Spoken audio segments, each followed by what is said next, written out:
Yuk kita dengarkan cerita si Pitung, cerita anak dari Betawi. Pada zaman penjajahan Belanda, di kampung Rawabelong, lahir seorang bayi laki-laki mungil dari keluarga sederhana. Ayah dan ibu bayi itu adalah seorang petani. Kehadiran bayi itu tentu saja menambah kebahagiaan pada keluarga sederhana itu. Mereka beri nama bayinya Pitung. Pagi itu, di balai-balai bambu depan rumah, Ibu Pinah sedang menggendong Pitung kecil. Setiap selesai memandikan, Ibu Pinah selalu menggendong bayinya sambil berjemur di depan rumah dan berdoa. Anakku sayang, kamu harus sehat ya. Kelak kamu harus menjadi manusia yang berguna bagi nusa dan bangsa. Tak terasa, Pitung mulai menginjak usia remaja. Selain belajar mengaji, ia juga belajar ilmu bela diri. Dengan cepat, Pitung menguasai seluruh jurus yang diajarkan oleh sang guru. Sampai akhirnya, sang guru mewariskan ilmu Pancasona kepadanya, yaitu ilmu kebal senjata.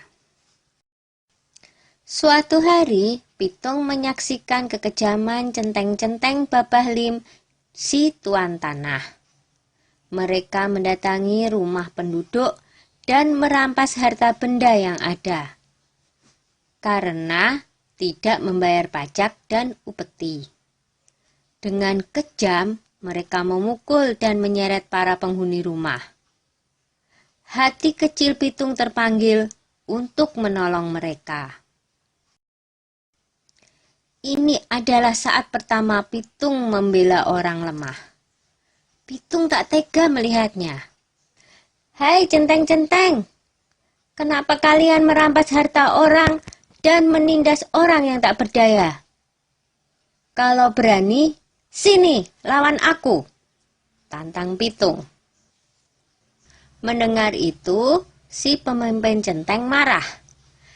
"Hei anak muda, berani-beraninya kau menghalangiku. Rasakan ini," hardiknya kepada Pitung. Pemimpin centeng menyerang Pitung dengan gencar, tetapi Pitung berhasil mengalahkannya dengan mudah. Pemimpin centeng itu roboh dalam 2 jurus. Anak buahnya pun melarikan diri ketakutan. Sejak saat itu, Pitung bertekad untuk membela orang yang tertindas. Dengan penuh semangat, Pitung mengajak para penduduk desa untuk bersatu melawan penjajah. "Kita harus lawan segala penjajahan. Tidak ada yang boleh merampas harta milik kita. Ini adalah tanah kita. Jangan mau diperbudak oleh kompeni," kata Pitung bersemangat. Semua setuju dengan ajakan Pitung.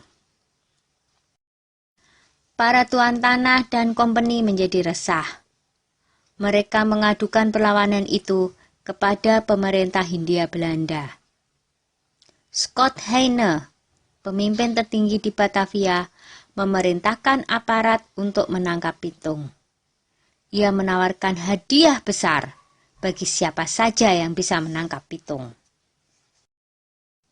Kompeni menangkap Pak Piun dan Haji Niapin untuk memaksa Pitung menyerahkan diri. Mereka dimasukkan ke penjara di Grogol. Berita itu sampai di telinga Pitung. Ia tidak tega dengan keadaan ayah dan gurunya yang disiksa. Pitung membuat perjanjian dengan kompeni untuk menyerahkan diri dengan syarat ayah dan gurunya dibebaskan dari penjara. Pada suatu hari, kompeni membawa Haji Niapin ke alun-alun kota dengan dijaga ketat oleh pasukan polisi bersenjata. Lalu, Pitung muncul seorang diri. Ia meminta agar gurunya dibebaskan dulu.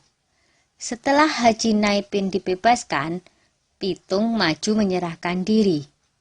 Pasukan polisi membidikkan senjatanya ke Pitung. Tertangkap juga kamu, Pitung," kata Scott Heine kesal. "Hahaha, aku tidak takut menghadapi pengecut seperti kalian," jawab Pitung. Scott Heine marah dan ia langsung memberi tanda kepada pasukan untuk menembak. "Dor, dor, dor!" Pitung pun roboh bersimpah darah. Pitung gugur sebagai seorang satria. Beberapa bulan kemudian, Scott Heine dipecat dari jabatannya karena menembak orang yang tidak melawan ketika ditangkap. Pitung gugur sebagai pahlawan dan akan selalu dikenang oleh generasi-generasi berikutnya. Sudah dulu ya cerita si Pitungnya. Jumpa lagi di cerita lain.